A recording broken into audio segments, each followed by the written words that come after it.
10 years ago, I worked at a now-defunct restaurant tucked along the bustling stretch of the Baltimore Harbor. It was one of those trendy spots that looked great on the outside: waterfront seating, upscale decor, a jazz brunch on weekends. But behind the scenes, it was an operational disaster. Our food was good, our location was better, but our staffing was consistently a mess. Most of the FOH staff were, to put it kindly, unreliable at best and completely MIA at worst. It was Sunday, July 5th, the day after Independence Day, and we were bracing for the inevitable post-fireworks brunch surge. A holiday weekend meant crowds, hungover, cranky, demanding ones. When I showed up for my morning shift, the writing was already on the wall. Only 3 out of our 7 scheduled servers had shown up. One of our 2 bartenders was there, buried in tickets before noon. The back of house? Half the kitchen staff was missing, and the ones who did show were already sweating through their chef coats. As I walked in and scanned the floor, I could feel my stomach drop. I had mentally prepared for a hard shift, but this was going to be warfare. I was assigned the patio, which normally had 6 tables, manageable on a good day. But with half the staff missing, I suddenly had 12 tables, covering part of the inside too. 12, alone, in the peak of brunch chaos. I didn't even get a chance to take a breath before the host was waving me over to my first table. For the next few hours, I was in constant motion, running drinks, dropping plates, apologizing for delays, filling water, clearing messes, trying not to cry in the walk-in. It was hell, but somehow, I kept it together. To their credit, most guests were actually understanding that day. I think they saw the stress painted all over my face, the sweat clinging to my shirt, the speed at which I moved, and they got it. Some even said, "You're doing great," which in the service industry can feel like a tiny medal of honor. It kept me going. That goodwill ended when I was sat with a table of 3 middle-aged gentlemen who, from the moment they sat down, radiated entitlement. They wore polo shirts with popped collars, mirrored sunglasses on their heads, and matching expressions of mild disdain. Like they were too good to be here, and we should all be grateful for their presence. I put on my best, tired but friendly voice and greeted them, asking if they'd like to start with some drinks. They told me they needed a minute. Fine. That gave me time to drop off some food at another table and refill water for a group near the bar. I returned to them maybe 3 minutes later, tops, and before I could even speak, one of them interrupted me, saying, "Well, that took long enough." I blinked. "Sorry about the wait. Ready to order drinks?" "First of all," the man in the middle said, "you didn't even introduce yourself. That's rude. You want better tips? Start with your name." Now, for context, our owner had a weird policy. We weren't supposed to give our names unless asked. We were to refer to ourselves simply as "your server." But I smiled and explained this while giving them my name anyway. No big deal. I repeated my drink question, and they finally ordered. I rang it in. About 5 minutes later, they waved me down again. "We changed our minds," one said. "Cancel those drinks. We want something else." At this point, I was holding in a sigh so hard my lungs hurt.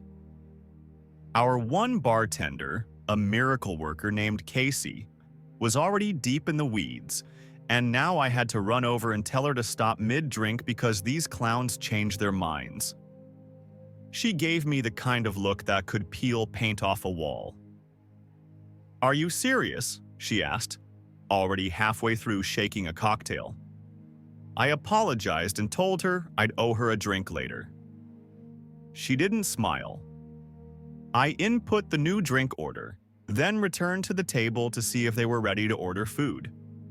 They said yes, rattled off some appetizers and entrees, and I got everything in quickly, hoping, praying, that they wouldn't change their minds again. But of course they did.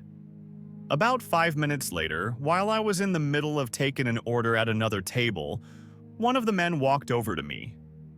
Didn't wait. Didn't wave me over. Just interrupted me, mid-sentence, to tell me they needed to adjust their appetizers.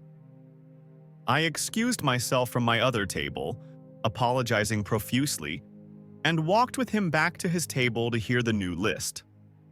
Then I had to track down our chef, who was juggling 3 pans and yelling something about ticket times, to update him on the change. He slammed the counter. Again? Yup, I said, trying not to melt into the floor. At this point, we had a pissed-off bartender, a furious chef, and a server, me, on the verge of a mental breakdown. Eventually, the appetizers were ready, and my manager called hands. I brought them out, barely able to keep my smile glued on. 5 minutes later, the entrees hit the table. Hot, fresh, prompt. Apparently too prompt, because now they were angry again. "We just got our appetizers," one said. "You guys couldn't have timed this better. This is unprofessional.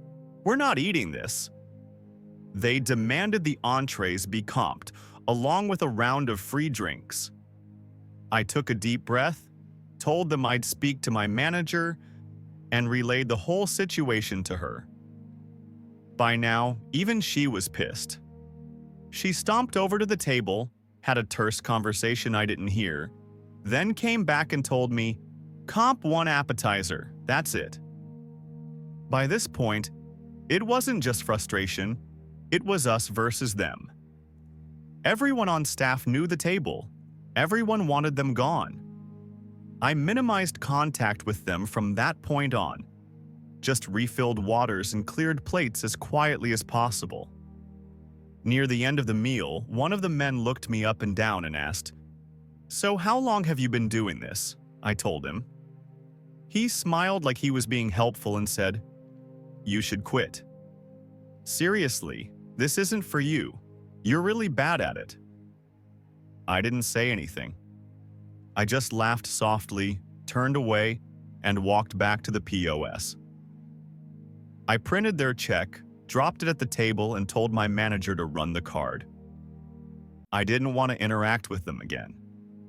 When they finally left, I returned to the table, hoping maybe, just maybe, they left a decent tip out of guilt or decency.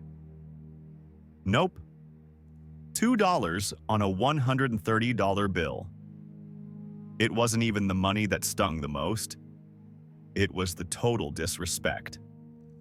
I started clearing the table, lifting napkins and trash, and that's when I saw it. An Audi key fob, tucked beneath a used napkin. I froze for a moment, then instinctively slipped it into my pocket.